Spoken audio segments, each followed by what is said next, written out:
Good morning, everyone. Happy GIS Day. My name is Laura Feaster, and I work on the Educational Products team here in Redlands. I write and edit courses for the virtual campus and books for ESRI Press, too.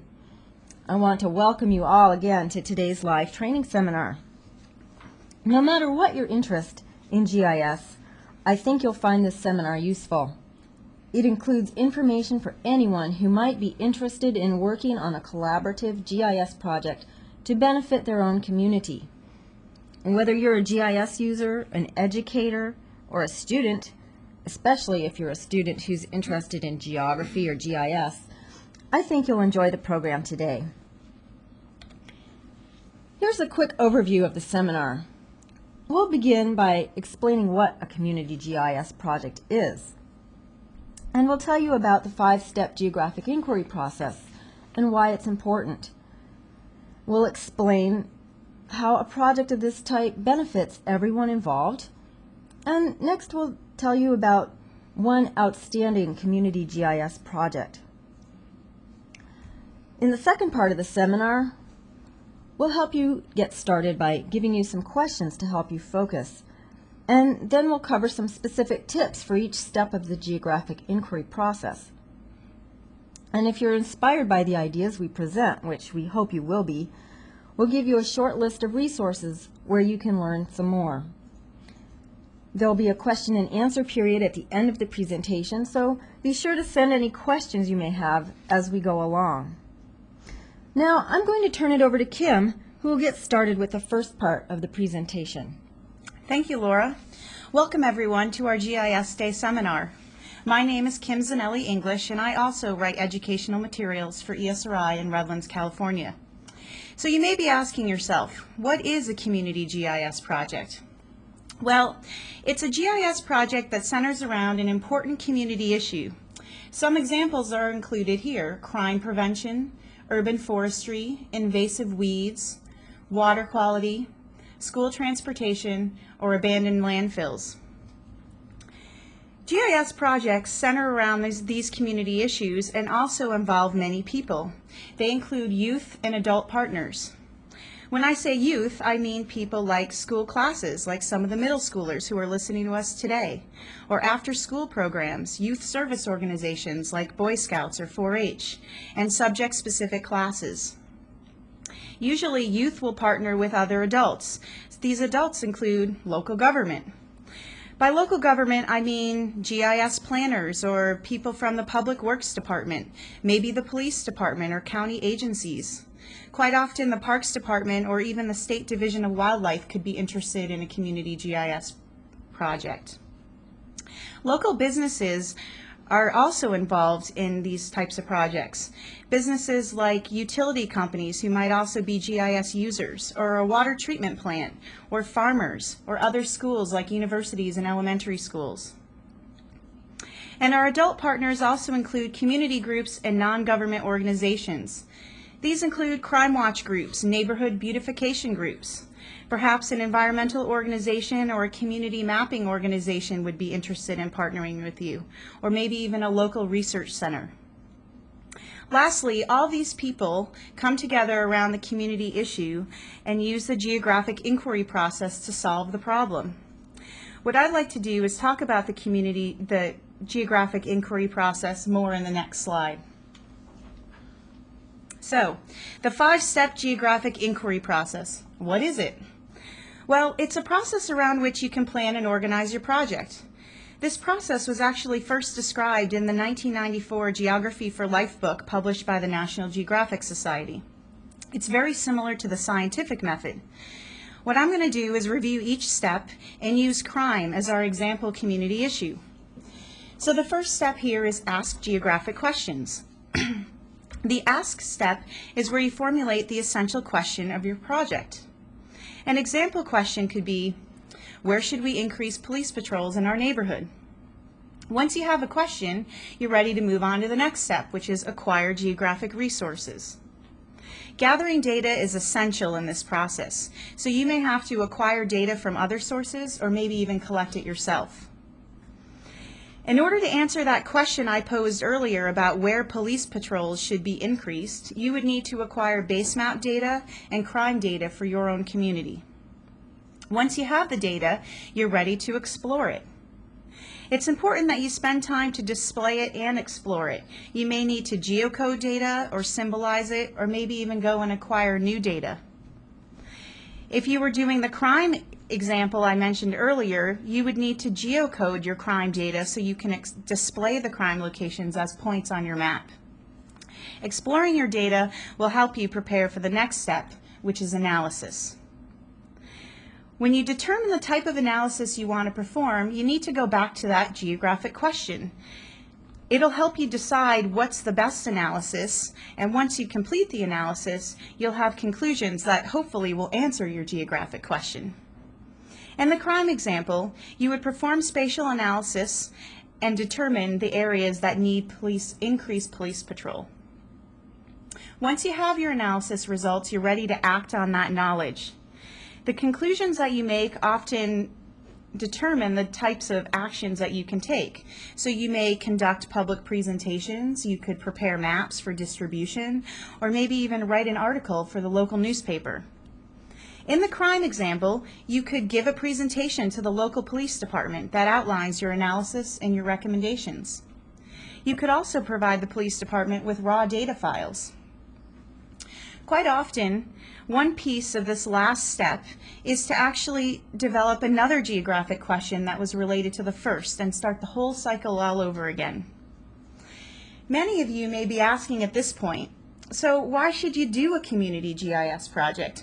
Well, I'm going to talk about some of the benefits next. First, community GIS projects really benefit students.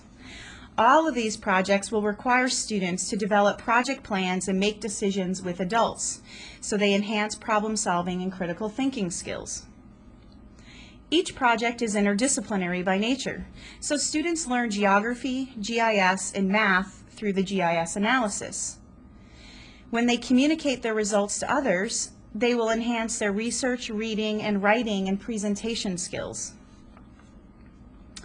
GIS also connects students to real-world technology applications and provides them with invaluable job skills. Some of these could include computer skills, GIS skills, project management, and other skills like how to meet a deadline and work on a team, and so on. These will be very valuable when students go on to find jobs in the workforce. Because community GIS projects are rooted in solving a problem, students are actually able to affect positive change and have a positive impact on their community. They make a difference in their community, and the outcomes of their work often inspire them to do more. And finally, meeting national and state education standards is very important, and I'm sure that if you're a teacher out there, you know how important it is to meet standards in your curriculum. Community GIS projects help teachers make many of the standards they have difficulty meeting in a traditional classroom setting. These projects increase problem-solving skills and are interdisciplinary, so they usually fulfill many subject-specific standards.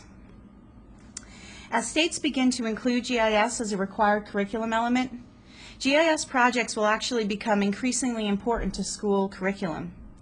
Texas and Colorado, for example, already mention GIS specifically in their state education standards, whereas the states of Montana, Utah, and South Dakota, and the Canadian provinces of Nova Scotia, Ontario, and British Columbia, they've all purchased statewide and province-wide licenses of ArcView GIS software to be used in all schools. So clearly this is becoming a priority. In Rhode Island, 8th graders at the Barrington Middle School benefited from a GIS project they did in their community. They actually partnered with local public works department and area tree arborists to conduct a tree inventory of their school campus. This photograph shows a group of students consulting a tree identification guide.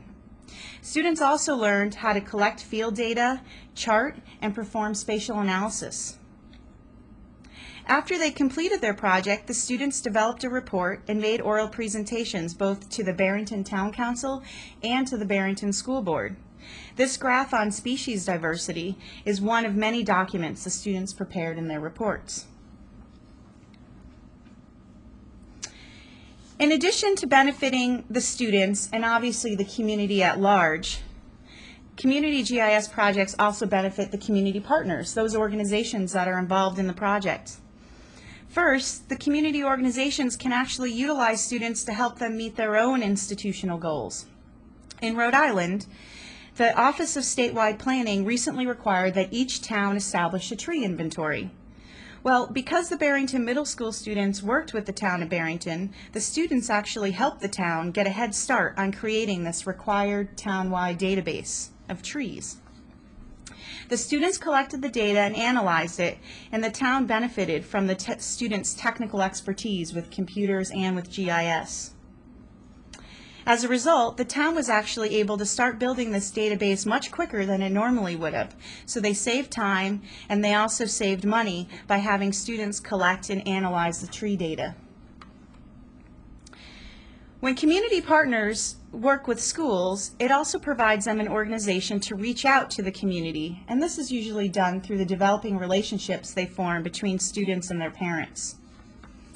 And let's not forget the valuable public relations opportunity. When you have extensive school projects that are successful, this usually draws local media attention, and community partners often benefit from this. In Rhode Island, the students analyzed the data they collected and determined which trees were hazardous and in need of immediate removal. This map here shows the school grounds. The school building is red, and the trees are symbolized by small green and purple circles. The hazardous trees are symbolized purple on the map. If you look closely, you can probably see them. The students provided this hazardous tree information to the Public Works Department in Barrington and also supplied them with the digital database of all 216 trees on their school campus. Now I'd like to turn the microphone over to Laura, who will tell you about another very successful community GIS project. Thanks, Kim. Well, this project started about 4 years ago in Shelley, Idaho. Students in the Solutions class at Shelley High School partnered with local and state experts on noxious weeds to tackle a serious problem facing communities all across North America, as well as their own community. Noxious weeds are non-native plants that are invasive, and they're wreaking havoc by crowding out beneficial native plants and agricultural crops, and sometimes they even poison livestock and wildlife. They also have other harmful things that they do. At Shelley High, the Solutions class is a service learning class. That means it's a class where students must identify a community problem and work towards solutions. So it fits in perfectly with this kind of GIS project we're talking about.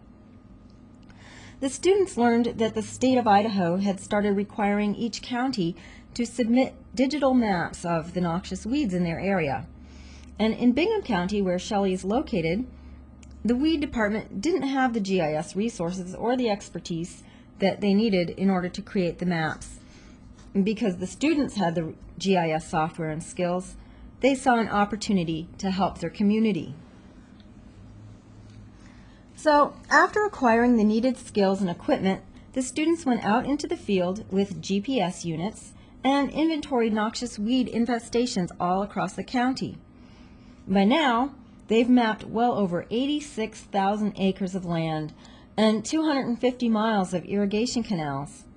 That was sure a lot of walking. The project has been so successful that many community organizations have now become involved. In addition, a formal and ongoing summer internship program was established. This past summer, at least 18 high school students were employed through this program for collecting noxious weed data. Together, the students and community partners have developed a long-range data collection plan that includes revisiting previously inventoried areas in order to evaluate the efforts at weed control. The key to this project's success was that both the students and the community partners made significant contributions. For example, when the students needed training on data collection, experts from the state weed department came to Shelley and taught them how to use GPS units and how to collect standard attribute information about the weeds. They also taught them how to identify the nearly 50 species of noxious weeds affecting the county. Other partners like the U.S. Bureau of Land Management and the Idaho Department of Public Lands provided access to those public lands where they needed to do the inventories, and they assisted students in systematically finding their way around these areas. The map on your screen shows the areas in Bingham County where the students inventoried this past summer, the summer of 2001.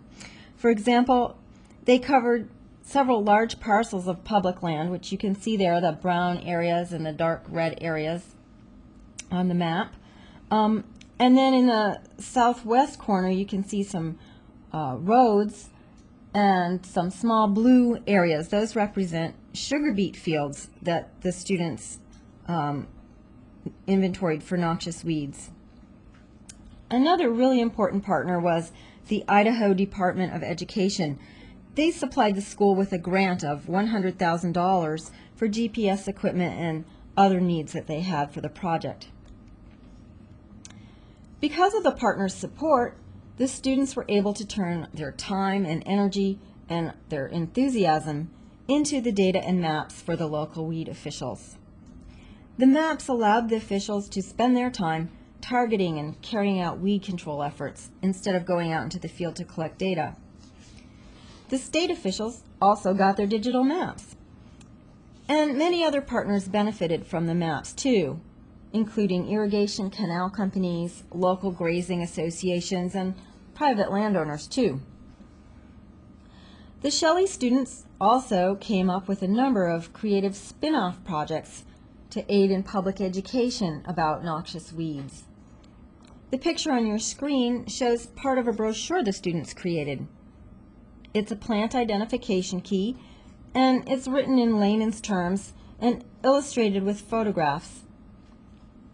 They also created a coloring book for younger children to learn about identifying some of these different weeds. Before I go on, I'd like to remind you, please send us your questions you have. We'll have the question and answer period later on in the seminar. The Shelley High School students haven't stopped with local action either. That's another really great thing about this project.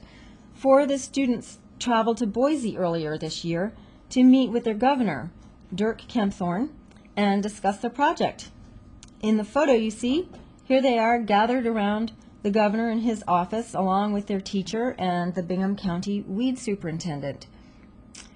This was an important meeting because Governor Kempthorne co-chairs an advisory committee to the National Invasive Species Council. The students wanted to convince him to include student participation as a key part of his national initiative for combating invasive weeds. A couple of months later, several of the students traveled to Washington, D.C., and they presented their project at the White House's Global Science and Technology Week. They were invited to participate by the Department of Commerce, which has a program supporting the use of geotechnologies like GIS and GPS in public schools.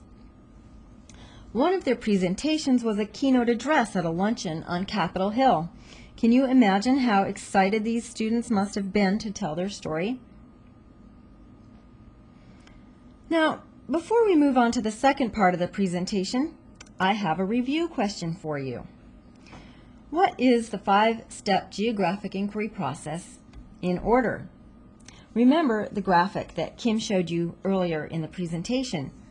And when you think you know the answer, click A, B, C, or D on the bottom right corner of your screen.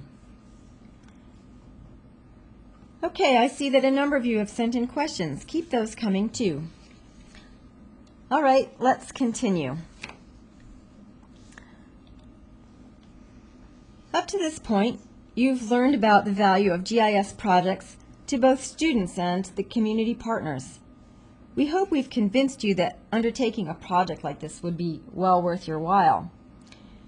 In this part of the seminar, we'll give you some pointers on how you might get started in a similar project where you live. Well, begin by asking yourself a few key questions that will help you focus your project. Is a particular topic or community issue of interest to you? Most likely, the interest area you choose for a project will be related to your job. or if you're in school, the class you're in.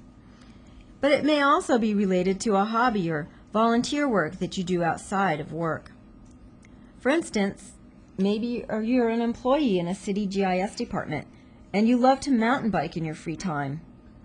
You might be interested in a project to map and plan a bicycle trail network in your town. If you're more interested in the social aspects of community life, a project to reduce crime or to select a site for a new community center could be of interest. Think about what size you want the project to be. This one's really important. And what's your level of commitment? Decide in general at this point whether your project should be small or large. Luckily, many community issues lend themselves to scaling a project to meet your needs. For instance, if the issue you've chosen involves mapping vegetation, well, you could choose to study just the school grounds or the whole county. Also, consider the experience of the students and teachers who will be involved. If this is your first project of this nature, start small. Remember, if the project is successful, you can always expand it later. Okay, project size is usually linked to your timeline. At this stage, it's important to establish a general timeline. For instance, do you need to complete the project by a specific date? Maybe you have a town council meeting already scheduled that you need to make a presentation at. If you have a short period of time to do the project, then you may need to adjust the scope of the project accordingly. And remember to consider the intensity of the time available too. Perhaps you're a teacher who needs a project that students can do in short chunks of time over a few months. Identify your major goals for the project. What do you hope to accomplish and why are you going to do the project? Finally, as best you can at this point, identify what you think you'll need in order to complete the project. Will you need GIS data that you don't have? GPS units? Experts to consult? Will you need technical services, or maybe you'll be providing them? I'll give you a couple of examples. In Toronto, Canada, a group of high school students were mapping abandoned landfill sites. They provided a local environmental group with technical expertise on how to use ArcView. On the other hand, in a North Dakota project, there were some students monitoring water quality in a local river. In order to analyze the water samples, they really needed equipment that was capable of precise analysis. So they were able to use the lab facilities at their local water treatment plant to do their tests. So remember, your answers to these questions are just a starting point. But by asking them now, you'll be able to quickly evaluate specific project ideas later on and choose a project that's appropriate for you. And developing a needs list like this will help you to identify the roles that different partners could play. So once you have a general idea of the project you like to do, you're ready to begin the 5-step geographic inquiry process. But before we go into that in more detail, let's review the question I posed earlier. Can you remember what is the 5-step geographic inquiry process in order? The correct answer is B: ask, acquire, explore, analyze, and act. Well, I'm really happy to see that 70% of you have answered the question correctly. So now don't forget to send in your questions, and let's go on to look at each of the 5 steps in a little more detail. Thanks, Laura. For each step of the geographic inquiry process, we will provide you with tips for your own project. I will go over the teacher tips, and Laura will go over the community partner tips. So, first to the teachers. The first step is ask a geographic question. And what we'd like you to do with your students is to brainstorm community issues. When you want to focus on a suitable geographic question, Ask your students what they're interested in. They can do this individually or as a class. They can consult local news and current events for project ideas. Once you have a topic or an issue, you should ask your students to formulate geographic questions. Once you have the topic, they can decide what types of geographic questions are appropriate. For example, if their topic is reducing crime in their neighborhood, 2 geographic questions could include, where is crime occurring? Or, is there a pattern to when and where crime occurs? Once you have your topic and some of your geographic questions, you're ready to form community partnerships. These partnerships would be with organizations that I mentioned earlier, like local government, businesses, non-government organizations, community groups, and perhaps other schools. And now for some community partner tips. Well, one place to begin is to identify any mapping needs your organization may have. Is there something you'd like to have a map of that would help you to do your work better or more efficiently? Is there some data that the students could help you to collect or to analyze? Once you have some ideas, reach out to teachers at your local schools. Contact the technology teacher or technology coordinator, for instance. Or contact a teacher in a subject related to your organization's work, like the biology teacher or a social studies teacher. And remember to be sensitive to school schedules and think about how they fit together with your own scheduling needs. The next step, acquire geographic resources. For the teacher tips, we'd like teachers to work with their students to identify needed data. And this data is the data that's needed to answer the geographic question. Data includes base map data, data that provides the background location for your study area. Base map data could include streets, rivers, parks, or landmarks like hospitals and schools. In addition, your students may have to collect data in the field, so begin preparing a list of what you need to collect. And finally, utilize your partners. Your community partners can be an invaluable resource for acquiring data. First, they can actually help you identify the type of data and specific attributes you need, and sometimes they can even provide you with digital base map files, or at the very least help you find them. In addition, schools may be able to borrow field equipment like GPS units from community partners. This is one way where schools can save a lot of money in funding, is by borrowing some of this equipment from their community partners. It certainly never hurts to ask. Well, as Kim said, community partners are often an important source of data for these projects. Does your organization have data that students could use? Maybe you have large-scale local data like current street data that could be used for geocoding or recent aerial photography that isn't readily available elsewhere. And even if you don't have data to contribute yourself, maybe you know who does, and you can point students to these other data sources. As a partner, you could provide training and subject area expertise. Sometimes this is GIS technical expertise, but not necessarily. Students may need training related to the specific application area of their project.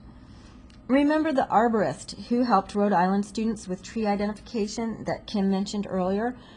He also taught students about standard data collection methods and measurement techniques like how to measure the diameter of a tree, as well as standard coding schemes to use in their attribute database, like the abbreviations for each tree species that should be used. This information was really essential to ensuring that the data the students collected would be useful to others. Once you have the data, you're ready to explore it. For teachers, you need to help your students display maps in the GIS. You may need to teach them how to add an event theme or how to geocode. Guide students on how to symbolize the data so they can see spatial patterns more easily. Once the data is in the GIS and symbolized properly, help your students look for geographic patterns and relationships. Have them write this stuff down. It's a process that will get students familiar with the data and able to complete a more effective analysis. One potential outcome of this exploration is that students might realize they need new or different data. If this happens, you should stop your project and help your students go get that data so they can perform the analysis they need. Well, as students begin to display their geographic data in the GIS, as a community partner, you could help them to choose appropriate data layers and symbology for their maps, especially if there are standard ways to represent the data they're mapping, and you know what those are. Feedback and positive support from community partners can be really important at this stage. Students are likely to have questions about what they're seeing on the maps, and you could help them to identify and interpret the geographic patterns and suggest ways that they might want to analyze the data in the next step. And that brings us to analysis. First, students and teachers need to determine the basic, the basic analysis technique. Your geographic question is going to guide you in your analysis. GIS software has many tools that you can use in the analysis. Some include queries or buffers and theme-on-theme selection. You will need to evaluate with your community partners how extensive the analysis needs to be. In some cases, basic analysis may be suitable, but in other cases, you may need to perform advanced analysis. And that brings us to our next tip, which is asking yourself, do you need to extend your analysis? There are various extensions available to ArcView and ArcGIS. Some include Spatial Analyst, Network Analyst, Crime Analyst, and Image Analyst. All of these are available at a discount to educators from ESRI. ESRI business partners are also a good source because they develop extensions that can be useful. One example is the City Green extension developed by American Foresters. This was actually used by the Barrington 8th graders I mentioned earlier when they conducted their tree inventory. Once you've performed your analysis, you really need to make sure your students draw conclusions. Have the students summarize their findings, and eventually these conclusions will naturally lead them into the next step of the geographic inquiry process, which is action. Well, for those of you potential community partners out there, again, think of your own subject area expertise.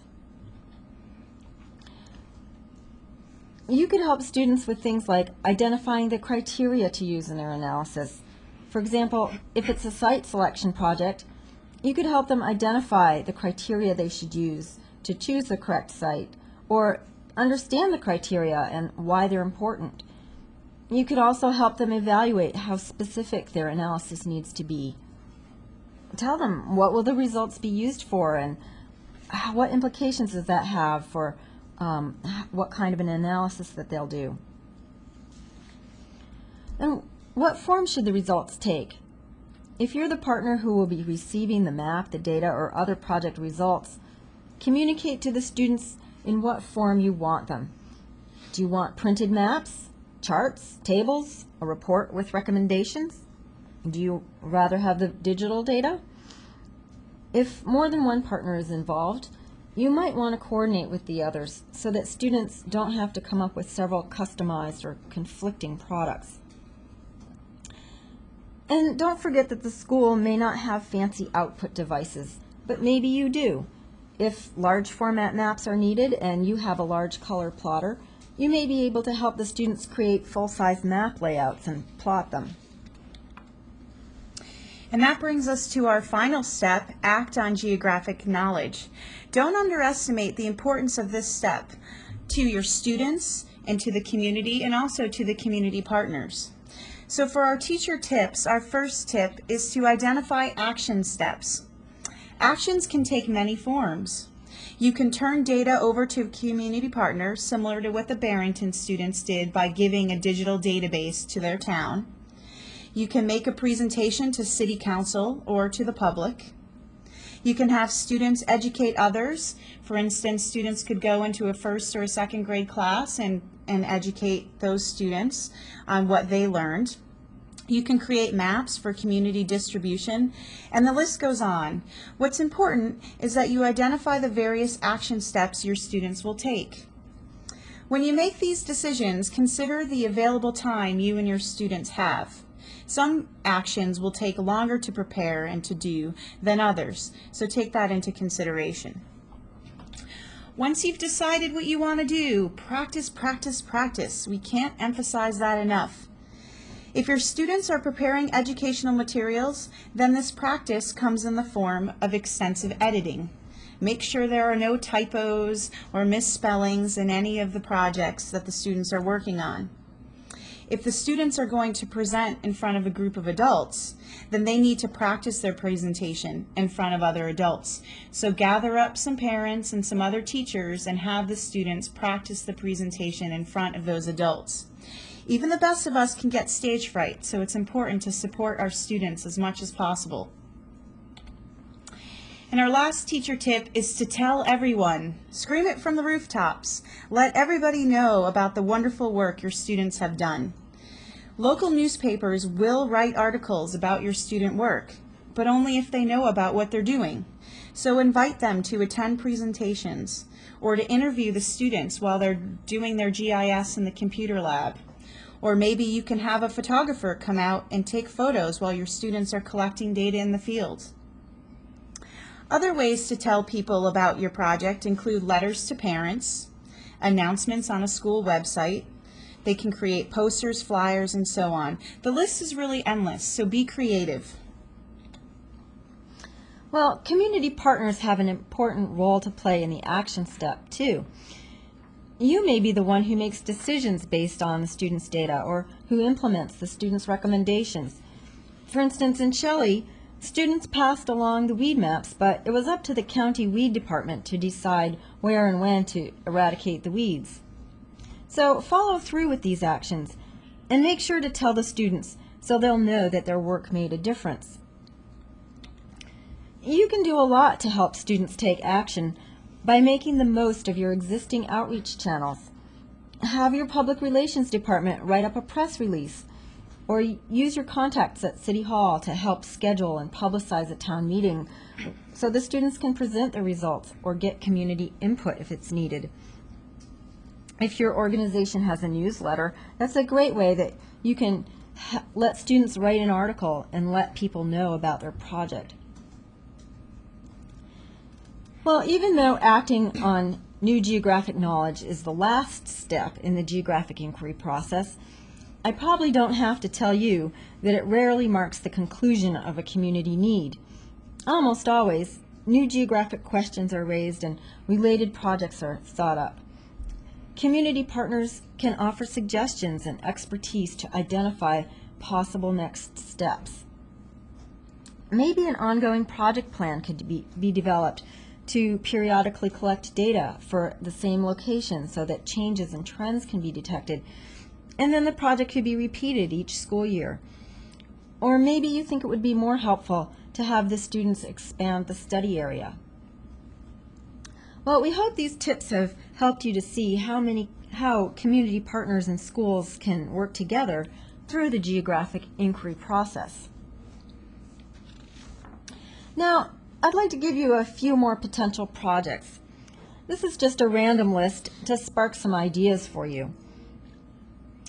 Well, first, many areas are concerned about declining migratory bird populations. You could partner with a local wildlife conservation group to study the problem. You could map bird sightings or nest sites, or recommend locations to be preserved as stopover points for migrating birds. Another idea is maybe illegal dumping of trash is a problem in your community. You could help to combat the problem by mapping the illegal dumping sites and looking at the geographic data for common characteristics of these sites. Not all projects have to involve field work. You could develop a map of suggested safe routes for children to walk to school. You could include locations where crossing guards should be posted, and you could use the GIS to create buddy lists for students who walk. You could conduct a tree inventory like the students in Rhode Island did. Their main goal was to identify hazardous trees, but yours might be to support goals like improving the diversity of species or increasing the number of drought-tolerant trees, or maybe even to plan the replacement of older trees. A final idea is you could partner with the local Chamber of Commerce to site some tourist information kiosks around your town. You could create maps for use on the kiosks or on your community's website. Well, we've given you a lot of information in this seminar, and so we want to give you a few resources on this topic that you can look at later on your own. First of all, I want to tell you about a new book that Kim and I are working on. It's entitled Community Geography, GIS in Action, and it'll be available from ESRI Press this spring. Much of the information in today's seminar has been drawn from our work on this book. I'll tell you a little bit about it. It describes 7 case study projects, including more detail on the tree inventory and noxious weeds projects that we mentioned earlier. And for each case study, there's an intermediate level ArcView exercise that uses data from the actual case study project. These exercises are designed for any version of ArcView 3, including the Macintosh version. And then there are on your own sections with many more practical tips on doing these projects yourself. In addition, there'll be a companion teacher's guide that'll have lesson plans, assessments, correlation to the national education standards, and lots more tips just for teachers. You can get more information about both books at the website shown on your screen. Kim? And I'm going to talk about 4 other resources we have for you. The first one is another book published by ESRI Press called Mapping Our World, GIS Lessons for Educators. It's actually a book of world geography lessons that use GIS. So there are 19 lessons in the book, and they're written for middle and high school students. Each lesson includes a step-by-step exercise, an assessment, and an evaluation rubric. The book actually comes with data and a 1-year site license for ArcView 3X for Windows and Macintosh systems. You can visit the website listed on your screen for more information about Mapping Our World. The second resource is another program offered by ESRI called the Community Atlas program. This is actually a way for schools to earn free ArcView software. Basically, classes perform research and submit documents and 10 to 20 static maps that portray aspects of their community.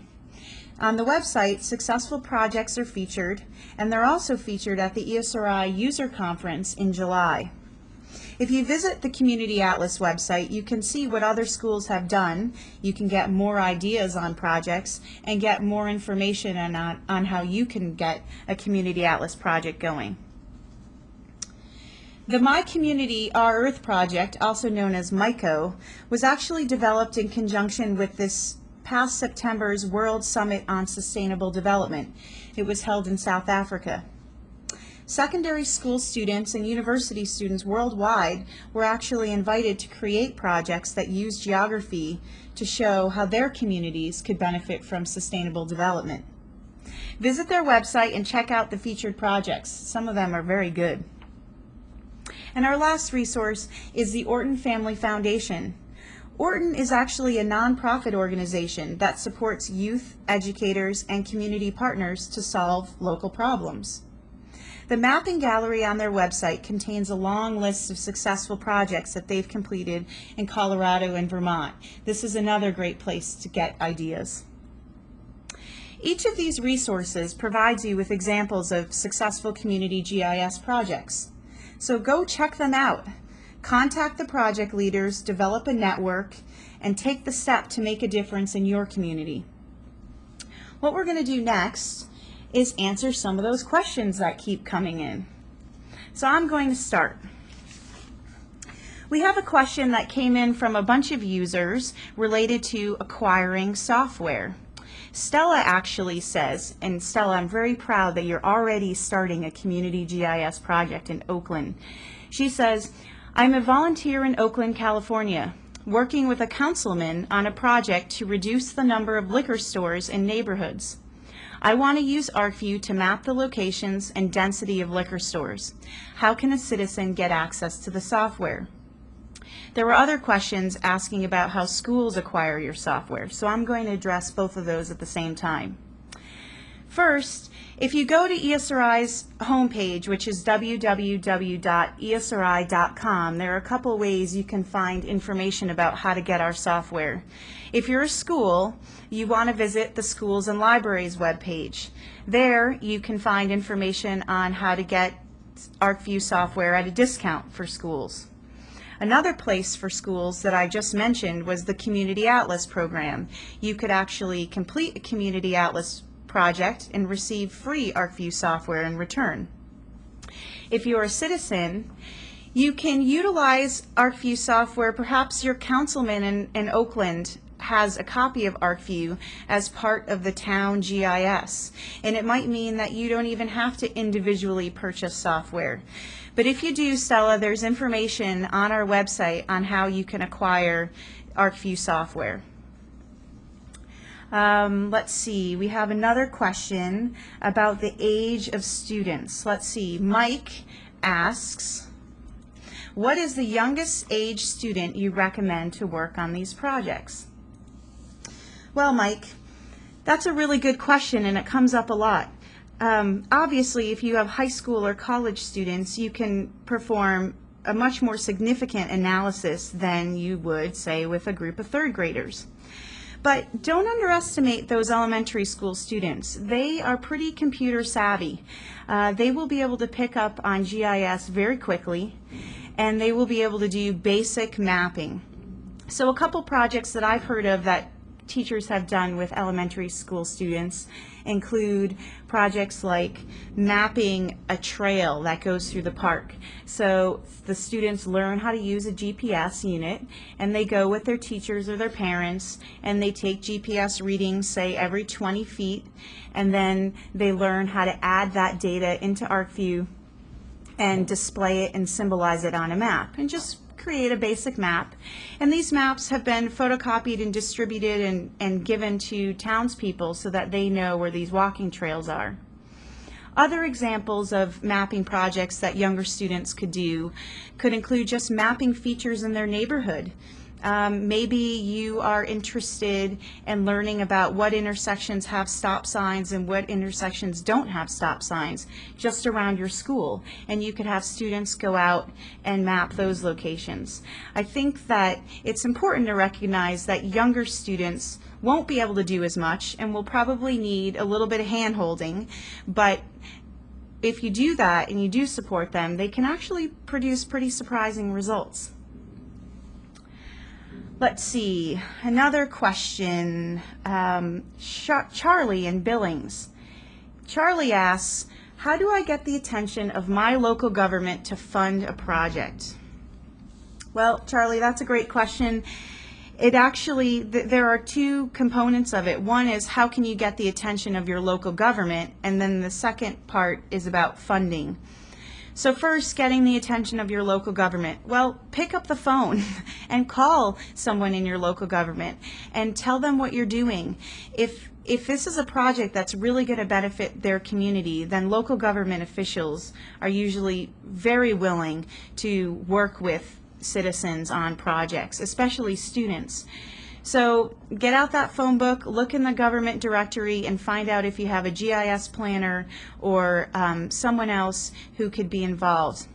If you were interested in reducing crime, you could contact the local police department as an example and find out how you could be involved in a neighborhood watch group or a project like that. The second question relates to funding.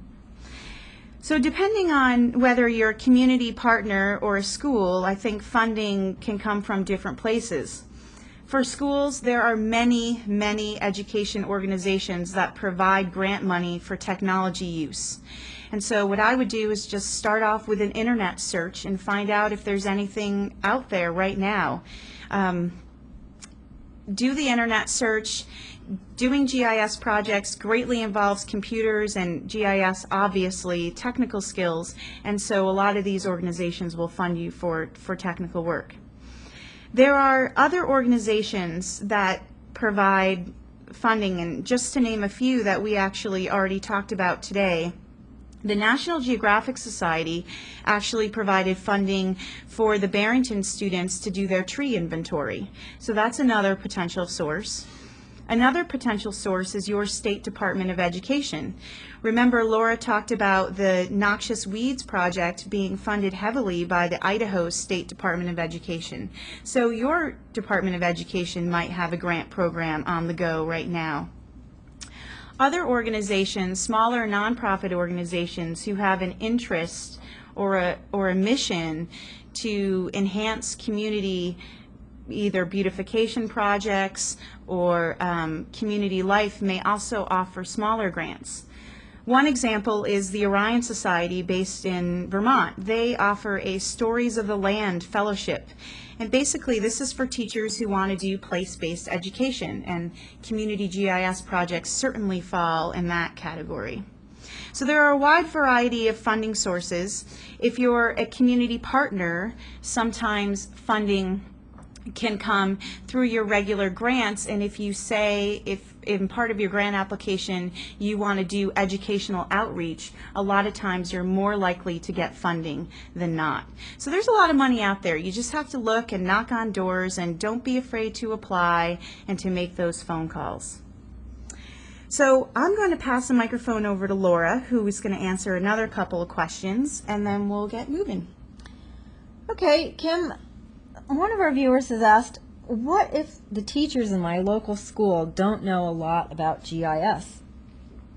Well, for one thing, share your own enthusiasm with them. Let them know that you think GIS would be really beneficial to their students. Also, make them aware that more and more GIS training programs are available that are designed specifically for teachers. ESRI has a number of authorized trainers who specialize in training teachers, and you can find out who they are in the schools and libraries area of our website, esri.com. Look up the link for the K-12 authorized teaching program. The virtual campus is a great way for teachers to learn about GIS. And one of the resources Kim mentioned earlier, the book Mapping Our World, is a great way for teachers to get started using GIS in their classroom. In fact, I'd recommend that a teacher who's new to GIS use this book to get some experience teaching it with some prepared lessons before embarking on a more complex project like a community GIS project. And finally, remember that students can teach each other GIS skills. In the solutions class in Idaho, this experienced students have the responsibility of teaching GIS to the new students each year, and the teacher in that case acts primarily as a facilitator rather than as a technical whiz. All right, let's see, John in Colorado has a question. How does the internet fit into the picture? Well, I'm glad you asked that, John, because the internet can be a great resource for these projects too. At any stage of the geographic inquiry process, in fact, the internet can be a research tool. Students can get background information about a community issue. They can research different points of view on an issue, or some of their research might help them to understand some of the factors that could be influencing geographic patterns they're seeing on their maps. The internet, of course, can be a source of data, and many groups, especially government agencies like the USGS, for instance, make GIS data available for download over the web. And perhaps best of all, the internet can be a terrific place to discover other organizations who might be interested in your project. You might find a community partner this way, or maybe an organization that you find on the web could help you to do public outreach during the action phase of your project. Or you might even discover other schools who are doing similar projects to your own, and you could contact them and maybe even partner with them. Kim? Okay, Laura, I've just been told that we have time for 2 more quick questions. So I'm going to answer a question from Jeff, who asks, What if I'm having trouble getting my students interested in geography and GIS? Can you suggest any resources that might be good for stirring their curiosity? This is probably a question that many teachers have. And Jeff, a couple suggestions I have is some of the resources that Laura and I mentioned earlier could be a great, easy way for you to get your students interested in GIS and interested in geography.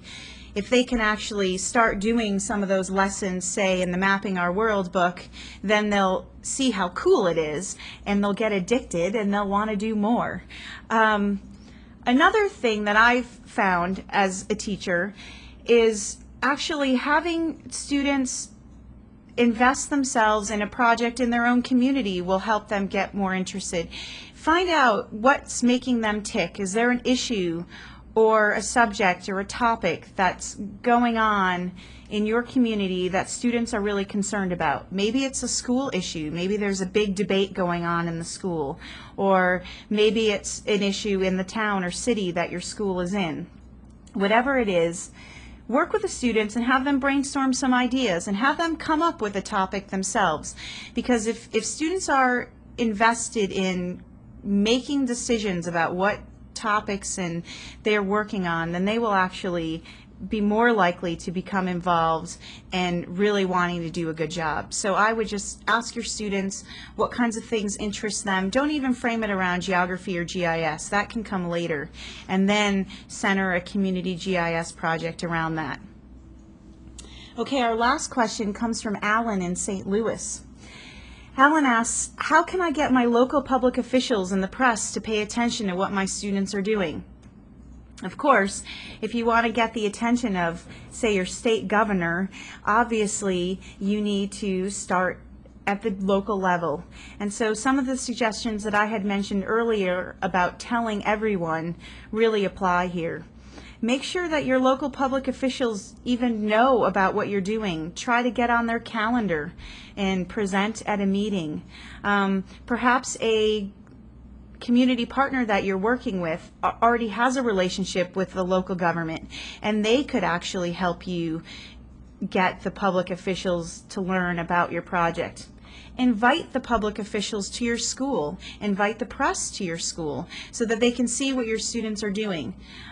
One way is that you can write a short press release to distribute to newspapers. If you're a teacher and you're really busy and you don't have time to write this, ask one of your students to do it.